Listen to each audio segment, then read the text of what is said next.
নমস্কার বন্ধুরা, আর কুকিং চ্যানেলে আপনাদের সবাইকে স্বাগত। আজকে নিয়ে হাজির হয়ে গেলাম সকাল ও রাতের টিফিন রেসিপি নিয়ে।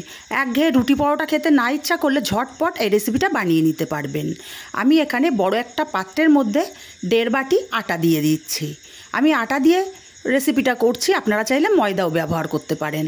1/2 বাটি দিয়ে দেব চালের গুঁড়ো। চালের গুঁড়োর পরিবর্তে আপনারা সুজিটাও ব্যবহার করতে পারবেন।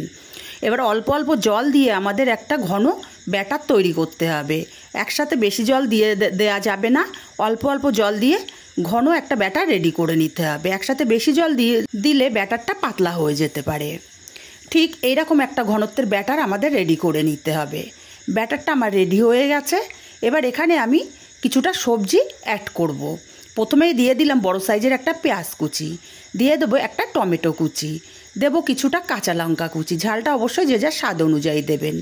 একটা বড় সাইজের গ্রেট করা আলু দিলাম, আর দেব কিছুটা গ্রেট করা গাজর, দিয়ে দিলাম কিছুটা ধনেপাতা। এবার সব কিছু সবজি ভালো করে মিশিয়ে নেব। এই সবজির থেকে জল ছাড়তে শুরু করবে।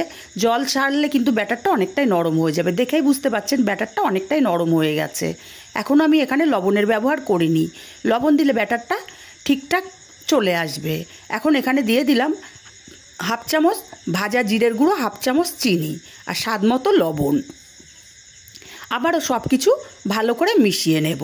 লবণ দেওয়ার কারণে সবজির থেকে প্রচুর জল ছেড়ে দেবে। দেখুন ব্যাটারটা অনেকটাই নরম হয়ে গেছে। ঠিক এই রকম একটা ব্যাটার আমাদের রেডি করে নিতে হবে। এবার এখানে দিয়ে দেব 1/2 চামচ বেকিং পাউডার। আমি এখানে বেকিং পাউডার ব্যবহার করছি, বেকিং সোডা কিন্তু নয়। অল্প একটু জল দিয়ে বেকিং পাউডারটাকে মিশিয়ে নেব। খুব ভালো করে মিশিয়ে নিয়েছি। এবার চলে যাব সরাসরি রান্নাতে। আমি গ্যাসে একটা তড়কা প্যান বসিয়ে গরম করে নিয়ে 1 চামচ তেল দিয়ে দিলাম।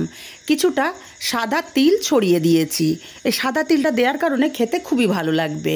এবার হাতায় করে কিছুটা ব্যাটার নিয়ে দিয়ে দেব। আর গ্যাসের ফ্লেমটা একদম লোতে রাখতে হবে। এক পিঠ ভাজা হলে তারপর আরেক পিঠ উল্টে দেব। দেখুন ওপরটা শুকনো হতে শুরু করেছে, ওপর থেকে একটু তেল ছড়িয়ে দিলাম, দিয়ে আমি টিফিনটা উল্টে দেব। আর এই একটা খেলেই কিন্তু পেট ভরে যাবে। আর খেতে তো দারুণ টেস্ট হয়। এতটা পরিমাণে সবজি দেয়া দারুণ টেস্ট হয়। উল্টে পাল্টে সুন্দর লাল কালার করে আমি ভেজে নিয়েছি। এটা উঠিয়ে নেব। তড়কা প্যানে আমি আবারও 1 চামচ তেল দিয়ে দিলাম। কিছুটা সাদা তিল তেলের ওপরে আছে, তাই আমি এখানে সাদা তিল ব্যবহার করলাম না।